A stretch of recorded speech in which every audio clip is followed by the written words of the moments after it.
Hello and welcome to the RetroMacCast with James and John, where in each episode we'll stroll down the Macintosh memory lane. We'll discuss older Macintosh computers, collecting all things related to the Mac and Apple computer, and current topics from the perspective that only a couple of old Mac fans can provide.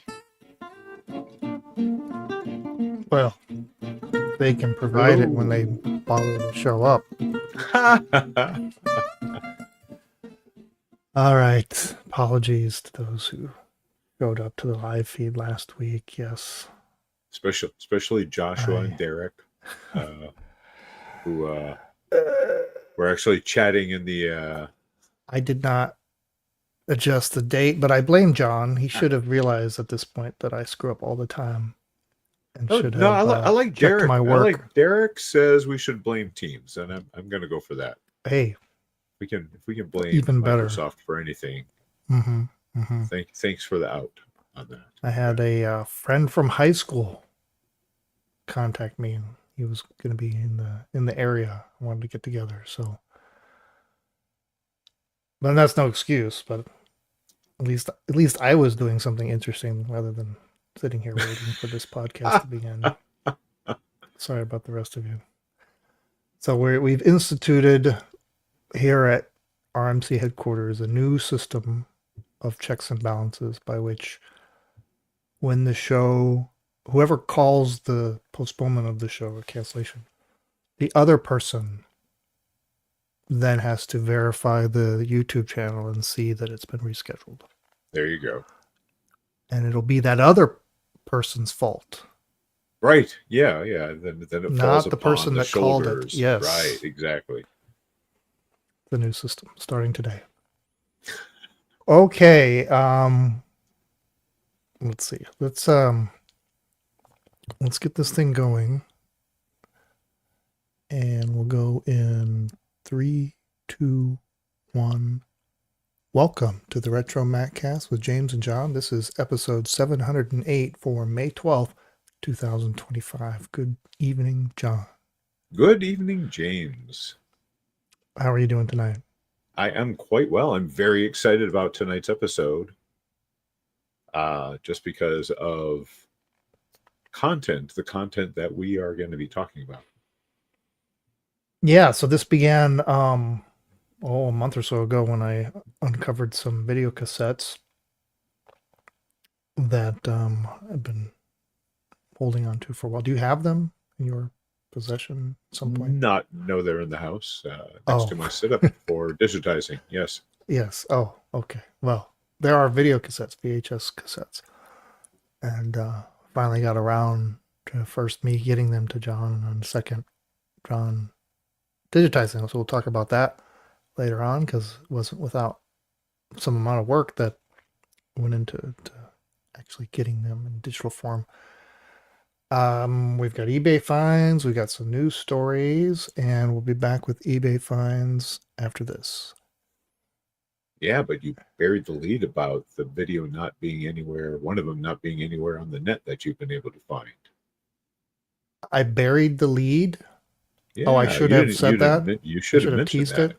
Yeah. Well, you We're just did. Now to Derek. Yeah. Well, the people listening on the audio podcast are already listening. Do you think they're going to just quit right there?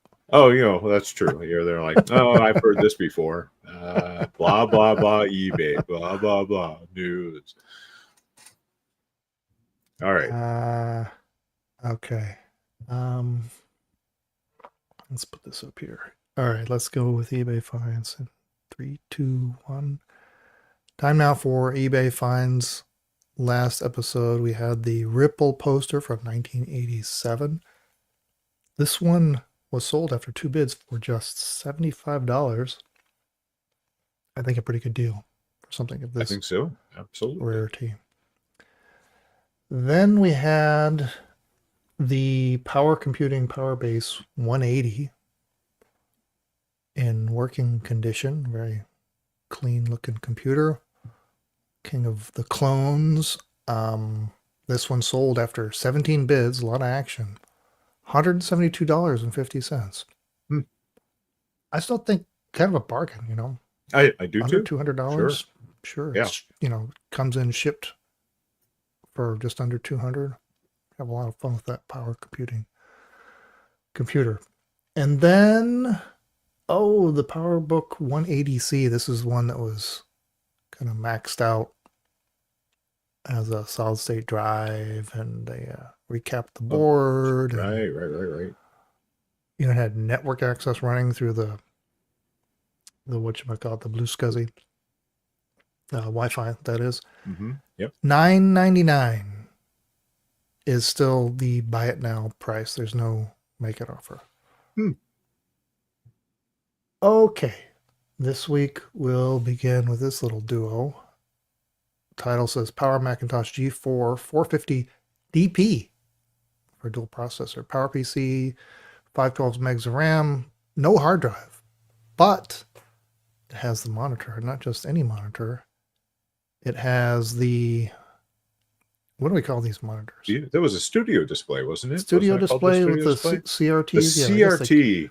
Mhm. Yeah, this is what, and I love this one because it's so misleading. When you first see the photo, you think it's just one of the ones that remember that there's the LCD panel that there was one that came that matched the blue and white, and then there was the one that matched the sawtooth. And when I first saw this, I'm like, oh, it's got the sawtooth one, but no, it's the beautiful 17-inch tube monitor, just gorgeous. Yeah. Love this thing with the translucent case.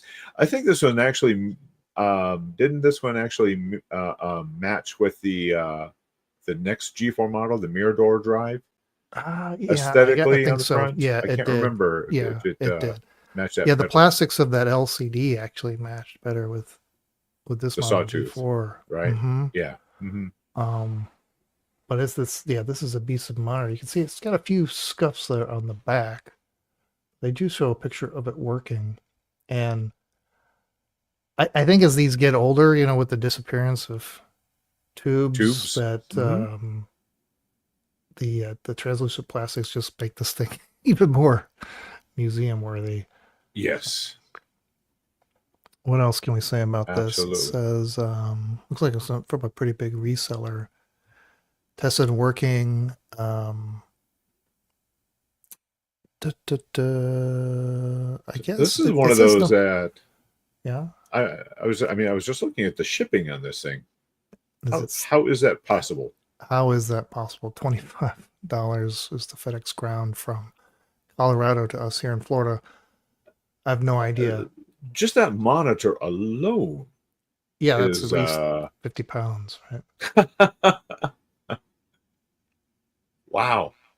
But, these guys have good feedback. Over 14,000 items sold, 98.9% positive. That's pretty good odds.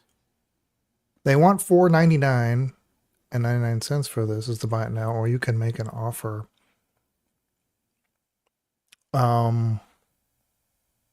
You'll have to supply. They said there's no hard drive, so you'd have to supply a hard drive. It just boots up to a question mark prompt, I think. Sure. Yeah, well, that's easy enough to remedy. And these four in it if you wanted to. Yeah, these first generation G4s with the dual processors are really interesting. There weren't a whole lot of dual processor Macs when you get right down to it. Right? Mm-hmm. There was this, and then there was the G5. Did some of the later G4s have dual processors? I don't even remember. Quicksilver. Gosh, I couldn't say offhand. My memory's foggy on that one. Maybe this was just the first of them. Yeah, and of course you wonder about shipping this thing. Now the plastics are going to be a little sturdier than the beige stuff. Yeah, because this is robust. polycarbonate. Yeah. Mm-hmm. Yeah. No beige plastic that snaps like peanut brittle with these. Right. It wouldn't crumple, but it still obviously has to be packed very well. All right. What do we got next? Next, we have an Apple Power Macintosh G3 Molar Mac. Ooh, this one's 350 megahertz. Plastics. Yes, 768. I'm going to just say it's supposed to be meg of RAM there. 120 gig hard drive. What can we say about this? First of all, I want to say that it looks like the side Apple is still in place, at least on one side. We don't see it on the other. I had these were notorious for that clear plastic apple that was on the side of the case Mm-hmm. to end up pushed in. Mm.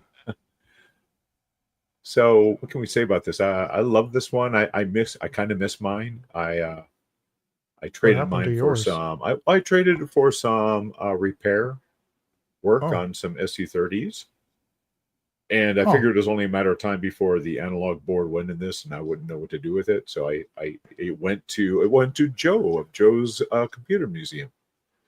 I took it to Kansas Fest with me since there's no way I was going to ship this thing since it weighs 75 pounds, and so I know it's in good hands, and if it does fail, he'll be able to keep it running. But this one is fully tested and running. Hopefully, it's not being sold by Joe.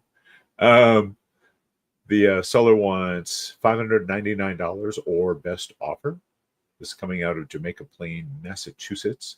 Local pickup only. I want to point that out because that makes, again, perfect sense because this is beige plastic and 75 pounds with a big old CRT monitor in this puppy. Yeah. I think it's not a bad price. Maybe you could get No, because these don't get seen often. Right. Yeah. And this was a really nice shape. The apple and it was there fun. On both sides. It was a fun machine. We talk about how good the beige G3 was for being kind of a bridge system for older systems to newer systems. Mm-hmm. This is that same logic board, the Gossamer logic board in here that is in the beige desktop G3. Mm-hmm. So, the one thing I didn't see is what kind of, if we have a picture of the personality card that's in this one. No, there's no internal shots. Or even the back. Oh, a good clear shot of the back. There's a shot of the back right here. So yeah. Oh, okay. All right. So okay, good. So it's got the AV in and out one, doesn't it? Mm-hmm. There's also a FireWire and USB card in it. Oh, well, that's fantastic. This puppy is ready to go then. Mm-hmm. Sweet. All right. And lastly, we have this. This title says Macintosh SE30 Color LCD Retrofit Kit with 16-bit 30 video PDS card. So yeah, when I first saw this, actually, so I found this when I was looking at Voodoo video cards because of what you'll be talking about a little bit later, one of the things. So I'm like, oh, okay, so somebody's selling a kit with the bezel to put an LCD into an SE30 case. But no. This is actually replacing the monitor. You are still using your SE30 logic board. This replaces the analog board connected to your SE30 logic board to give you 16-bit color video internally on this. So what this comes with, bolt-in complete LCD assembly with replacement analog board, fully digital 640 by 480 LCD for maximum crispness. It, of course, still supports black and white, 4, 16, 256, and thousands of colors. Maximum grayscale is limited to 16 grays.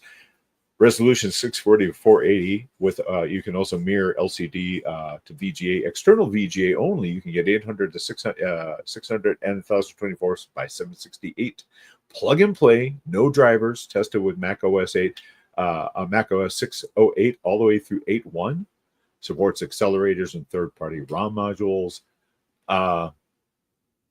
Just, if you're really wanting SE30 to stand out, forget that whole grayscale micro seed card. Just go for this. Now it's expensive, $600. But the cool thing is, this is being sold by a guy named Zigzag Joe. I looked up the other stuff they were selling. He's making brand new video cards, including the grayscale ones for the normal tube monitor, all sorts of stuff for the SE30. This is, I guess, this is from his second run. He did a run last year because I found a thread on 68K MLA about this unit, and so this must be his second run. wow. Hmm. I mean, it's expensive, but boy, oh boy, are you going to get an interesting SC30 out of it? Yeah. Yeah. Yeah. You could take it, you could put it in a clear case. You could, I mean, this one, the one in the picture here still has a spinning hard drive on it, so you can do some stuff with Mhm. that too. But yeah, what is this thing over here? Oh, Slim Scuzzy. Well, that's Yeah, interesting. he's got a external SCSI, Oh, so one of he's the blue actually SCSIs or something. using that as a drive. May not even be using the spinning hard drives. Yeah, really nice. There are actually 2 available, and those ship from Round Rock, Texas. Check that out. Okay. Ah, yes, the Lemmings music. Yeah, that's Yes. he was showing Lemmings. If you go to yeah, that was his All demo. right. We'll get on to the main event. All right, let's go in 3, 2, 1. Okay, so I don't know, a while back I came across a couple of VHS video cassettes. One was, I don't remember. It had something about the 1984 epilogue or something like that was on it. Yeah, And the other one was from the Apple user connection it was or an something Apple, like that. like an Apple user group video. Hmm. So I mean, it had the long one, the 43-minute one, had a selection of various things that I guess you would have shown at Right. a local Apple users group, and we're talking including like a really cool event that Woz was at, Yeah, talking but about. before Yeah. we get into that, why don't you talk about how we got to even see it? Because I Oh, didn't have yeah. I didn't have a video cassette player hooked up anywhere, So and yeah, neither did you. Did you? No. no, not hooked up. Yeah. I'd had the setup done up before, but it'd been a Hmm. long time. As a matter of fact, we would have talked about this earlier, but it took me forever to find the proper uh, firewire cable to hook up to my camcorder. Hmm. So back in the day, I'd done this before with um, a device called the Dazzle Dazzle. Hollywood DV Bridge, which is long gone for me. But I happen to have a Sony camcorder that does AV in from your standard AV connection, and then it has the FireWire out. It's a very unusual connection on the camcorder to go to FireWire. So it was fun. It was fun. I got my Thai book connected to the whole thing. I have you can, if you're looking at the picture, you can see I've got a nice CRT monitor there that's got kind of cool. It's got AV in on the front, and then it takes that same output out of the back. So I could see exactly what the VCR was showing Hmm. to ensure that that's what indeed is what was getting to the camera, which was really helpful trying to remember how to use the menus on that camera. And then, from that to iMovie on the Thai book, which I also had to install. I had to find my iLife disc and get iMovie installed because, that was before the App Store, of course, and everything. Yeah, it was fun. It was fun getting everything set back up. It was a piece of cake once everything was set up to import into iMovie. One of the things that I ran across, though, which when we show the video, is that I thought I would be smart and take the raw DV from iMovie and put it onto my M4 Mac Mini to do the actual processing it into an MP4. Well, guess Uh-huh. what? The newer versions of iMovie do not support 4:3 aspect ratio at all. Wow. Not at all. So the best you can do is end up with black Letterbox. bars to the left and to the right Hmm. of the video to make sure that you're showing the whole video, or you're going to end up chopping off the top and bottom Yeah. of your 4:3. So yeah, something to be wary of if you're going to be doing your own importing. Maybe have some old hardware on hand or some, I guess, different video software. So, All right. Well, you went through all that effort and Yeah. found out that the first tape, the longer one, the Apple User Group Connection video, actually had already been digitized out and there. uploaded on YouTube, which is fine. But the more And so- fun one to me. Well, but before we get to Yeah. that one, though, You want to show I'll it? just play a little bit of this. So it's on the unofficial Apple VHS archive. And this I came remember- from I forget. This video came from what 85, 87. 87. Thank you. Yeah. So here's a little clip of Wozniak. So it's broken in a bunch of different segments. There's one on computing for the disabled. There's a Wozniak addresses a group here. There's a great Herbie section Hancock. on the factories. Oh yeah, including the but here- Cray being. Oh, delivered yeah, that's to right. people. Where they install a Cray. That's a pretty cool segment. But all that's on. You can watch it on YouTube. But here, I'll play a little bit from the Steve Wozniak, which, and remember, this is 87. And Yeah. when you play it now in 2025, the words mean a little more, or they're a little bit different. Many people are amazed at what's been accomplished with personal computers in 10 years, but I think the best is yet to come. For example, we're only beginning to tap the potential that computers can have in changing the way kids learn in school. This is a subject I really care about because I've always wanted to be a teacher. In fact, I'm in the process of getting my elementary school teaching credential now. I hope that during the next 10 years, thank you. And I hope that in the next decade, we'll find ways to make computers become more human. And that will have a major impact on the way children learn. I've noticed with my own two kids, who are both under the age of 5, that once a computer starts to seem a little more human, they really develop an attachment to it. They won't leave their computer, even to watch cartoons sometimes. We have to serve them breakfast at their computer desk. And if they spend more and more time with their computer, the more they learn. The same thing will happen when images on the screen and sound become more real. They'll see things and hear things that will help encourage their natural tendency to learn. That's one of the reasons I'm really excited about the Apple II GS. It's funny because just the other day, I think Mark Zuckerberg was quoted as saying that kids should have make AI friends. The idea of also the idea of computers helping kids learn, where it's kind of now gotten to the point where computers are now preventing kids from learning because you're just letting the computer do everything. Right. So yeah, it's so funny to listen to these old videos and hear about the promise of technology, and maybe a little naive as to the downsides. Anyway, so there's that. There's this really cool section here on the factory. Best quality, low-cost manufacturer of personal This computers is the in the Fremont world. factory where they're making Macintoshes.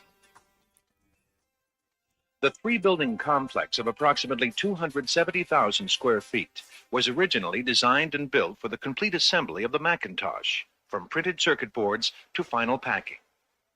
However, flexibility in Fremont allows for the addition of other product lines as well. In the summer of 1985, it became a truly multiple product facility with the addition of a 2C line, as well as the 20 megabyte hard disk drive and final assembly of the laser writer. Cool. It is fascinating. Go back and see this video from '87 and just see how much automation was going on in those computer Yeah. assembly lines. But the other video is the one that's, I think, more significant. It's a Masters of Media event video, and I tried to find this video like I did the other one. The other one I quickly found out it was digitized. I could not find the second video And online. I believe this one come from what, 97? I think I put the year 95. Thank you. Okay. 95. So this video, it's 5 minutes long, and it starts off with the original introduction to the Macintosh unveiling commercial, right? The 1984 Yep. commercial. But then there's an add-on to it that they made An epilogue, they call Yeah, it. in right? 1995. Is this on YouTube? I don't know. It's kind of hard to find because anytime you're trying to find anything about the original I ad, bet you Derek will be able to tell us if Really? it's out there. Derek, it's Derek will familiar know. to me because I remember watching this when I first got this video cassette, but never bothered to digitize it at the time or upload it. So I don't know. We'll watch it and then we'll talk about it. So first, I gotta share a different screen here, and hopefully this will play through. And I don't have some kind of weird copy protection stuff going on with Right. QuickTime. But here we go. Today was the first glorious anniversary of the information purification. The audio is a bit weird. A garden of pure ideology, where each word might bloom, secure from the pests of any contradictory rules. Creation's rules is more powerful a weapon than any fleet or army on earth. We are one people.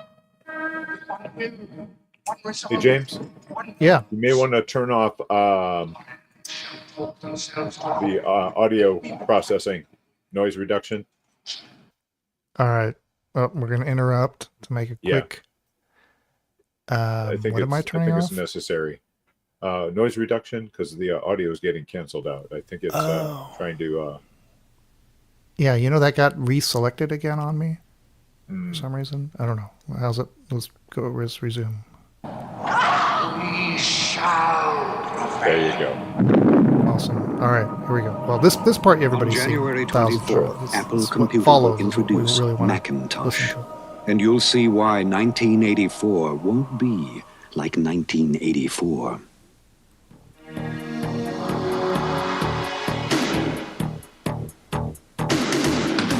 Drone number 1, currently working as a crash test dummy for computer benchmark tests. Drone number 2, realized a practical application for the Macintosh, is credited with the DTP counterfeiting of $20 bills, presently serving a 25-year sentence in Leavenworth. There's always one bad apple. Stormtrooper number 1 was presiding judge for the Apple Microsoft copyright infringement case. Drone number 3, a copywriter on a Unix desktop, coined the terms MIPS, megahertz, SCSI, RAM, and RAD. Stormtrooper number 2, last seen on the internet storming a civilian militia chat room. Drone number 4, a Calvin Klein model. Big Brother moved to Redmond, Washington, where he runs an outplacement service for deposed dictators and DOS programmers. When God closes a door, somewhere he opens a window. Dagny Powers, a.k.a. Hammer Woman, began as frustrated typesetter at stodgy publishing house. She tossed hammer, lost job, bought Macintosh, started company, expanded into service bureau, got into color, got into video, networked internationally, got into integrated marketing, linked traditional media with new media. Dagny Powers has become a master of media. In her spare time, Dagny saves the whales. Dagny didn't save all the whales, but she did build a business on the Macintosh. Only one thing could possibly keep up with Dagny Powers, her silent partner, Apple Computer. There you go. There you And then there's have some. it. Then it goes on to do like a montage of video of stills. master of, media stuff. Yeah, that's anything that's going to be good audio for the podcast.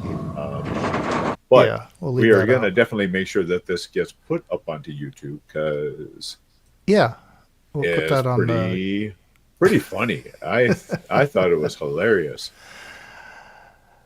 Yeah, and of course, who's Dagny Powers? Right, Derek is correct. That's Anya Major was the actress that portrayed the Hammer Woman. And then reprised the role years later, right? When they did a different editing of the commercial, they did some inserts. Really? I forget what year that was. I didn't know that. Something I recall something about that. But anyway, yeah, cool little video. I don't know if it's anywhere out there. Funny stuff. But we'll put that definitely on the RetroMacCast YouTube channel. Okay.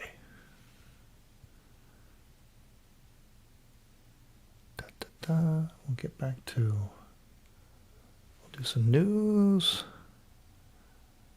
Oh, which you did not send me any of. So. Oh, I think I did. Did you? I meant to. Oh, here it is. Yeah. All right, let's go in 3, 2, 1. All right. The first thing I want to talk about in the news is this website, macOS.retroos.live. I don't know if we've mentioned this before. It says, welcome to our fan site for classic macOS content. If you are looking for macOS 7, 8, or 9, this is the place. And it's a repository. They have 630 gigabytes of software. They also have a BBS, Discord server. I have a cool little repository that somebody has started, and I don't remember seeing this before. So I just like the fact that Yeah. this is specifically for black and white systems. They actually mentioned if you find any files that do require color, please report them directly here. Right, so they can be removed. Yeah, just for black and white. I'm not sure. I mean, I guess it's, do whatever you want. I'm not sure why focusing on black and white necessarily, but okay. There's a couple of videos here by This Does Not Compute, and they're really well done. This one is I fixed a huge pile of broken vintage laptops, and you can see there a stack of them, and so it's a 20-minute video going through what they went to resuscitate all these laptops. And it's a stack of like what looks like 540s or something, PowerBooks, something like that. Cool channel though. I most recently caught the attention because they had this video, how my Ultimate SimCity 2000 setup helped Apple get sued, and went on this sort of journey to install SimCity 2000 on a Quadra 700 for well over 30 years. And it went off the rails quickly because there was all kinds of work that needed to be done to even get the 700 to boot up, get the video working, and eventually they got there at the end of this 15-minute video. But yeah, with an old 16-inch CRT monitor, tried a number of different video cards, and just a very nice video, kind of thing that I'll have to check those out. If you and I had the time, we could do that kind of stuff. we have enough time to just talk about maybe doing that kind of stuff someday. But that's over at This Does Not Compute. And I think that was it we had for news. Just not a lot going on. Maybe more next week. Okay. Now, let's see. Oh, I wanted to. Oh yes, I need to get the status update. Right. Yeah. Let's see here. I think I have I got a picture. Or at least let me just show a picture of what I was doing. Give me a second here to summon this. Aha. Okay. All right, let's go in 3, 2, 1. All right, well, that about wraps up this episode of the RetroMacCast. But you must be wondering, like, have I added to my inventory of systems? That's right. Remember, last time I had some bad luck. I had a couple of computers that were finicky, and so I was crossed my fingers this week and pulled out a Power Mac 9500/200. So what would have originally been a 200 megahertz 604 processor in that. And, it's a little bit older than the other ones that I had just the other day. So I was crossing my fingers and la-da. Now, I like Got a how nice surprised you were at Right. at what you had done to this system. Well, so it probably had not been turned on in, I don't know, 15 years. Could have been that long. At least over 10 years. And yeah, I booted up, and right at the opening splash screen shows that it had a newer technology Max Power G3 running at 500 megahertz. So from a 200 megahertz 604 to a 500 megahertz G3. G3, yeah. Yeah, so it's a bit of an upgrade. I had forgotten that this was one of those that I had really spent some time on souping it up, and it had had actually two video cards. Now these didn't have onboard video, so you had to have a video card anyway. But it had an ATI video card, but it also had a Voodoo 5 with 64 megs of RAM. So was this one of those Voodoo cards where it actually had a cable that went out of the computer, back in to the Voodoo card, and then the Voodoo card had the video out? Because I remember there were a couple of Voodoo cards that were like that. No, I don't think it. I don't remember that of this. Okay, all right. Yeah. Yeah, this actually was a PCI Mac. I believe the first of the PCI Macs. Had 288 megs of RAM, running system 9.1. The only thing it needed was a new Pram battery, but otherwise just fired right up, and had even Unreal Tournament was installed. So I played a little. Yeah, because I was curious, if you had a Voodoo card in there, it had to be for gaming of some sort. Yeah, right. It even had of course, had an onboard Ethernet, had another Ethernet card added. So put one in the win columns. Now I'm 9 max good, 4 max bad. So I might actually, since we were talking Muller Mac today, maybe next week I'll lug that thing off the shelf. There you go. Yeah, lug is the correct term for that. See if I can get that down safely, and let's see what happens when I turn it on. Okay. Well, I think that's it. Oh, next week. Yes, we'll tease next week a little bit. Let me slide over here and grab something just off camera. Yes. So this was I'm pretty sure we talked about. I think this was an eBay find a while back. And what's a good way to tease this? It was not the listing was not good. I mean, it didn't totally describe what it was. Oh, okay. And it was priced kind of high, but I had never seen anything like it, and did a make an offer, and then never heard about the offer. And then one day in the mail, it arrived. I'm like, what the heck happened? I think somehow, because my wife and I share the same eBay account, I think she probably saw the offer was accepted and then went ahead and paid for it. And I wasn't even, I was none the wiser. So it was a really nice surprise that this thing just showed up. What's a good way of teasing this thing?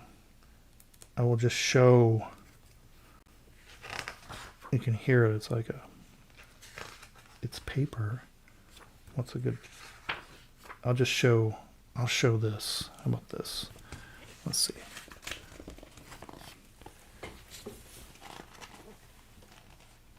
Okay. Camera. All right. Can you see anything there? I do. Yes, I can see. The original pictures. Ron Wayne Apple logo. I can see truck with the Apple logo. I see. Yes, I see things. All right. I see a sign that you own. So there's some cool stuff in there. Of course, the audio can't hear anything, but you can't see anything. You're still not going to see anything next week when I talk about this. But I will get in a little more detail about what this is, what's in it, and figure out a better way of showing it on camera. So that's next week. And until then, remember, it's not old. It's retro. Excellent. All right. So Yes. Mac wanted to know Yes. Not seeing scan lines. Well, so it's only probably because I'm showing a screensaver. I think if I go to full screen, there's probably some. Also, I keep the brightness very down on these to get it to show. It's if in the room here, this is very, very dim, but I need it to show up properly on the cameras. Who is that? So they're probably is that Mulder and Scully? Mulder and Scully. Yeah. I love doing black and white screenshots of things, wallpapers. Yeah, it does look crisp for me. You never guess that was a CRT on this feed right here. Yeah. All right. Well, again, apologies for last week. We will do better. Hope to see you next week. And I think that's it. We'll play a little music. Oh, wait a minute. We'll play a little music. I'll say that. I'll keep saying that. The computer doesn't do anything. Certainly. Thanks, guys. These computers need to be more friendly, where they just do what I want That's right. to do Yeah, when I you need say to make it. AI friends with it, and you'll be okay. Yes. All right. So long.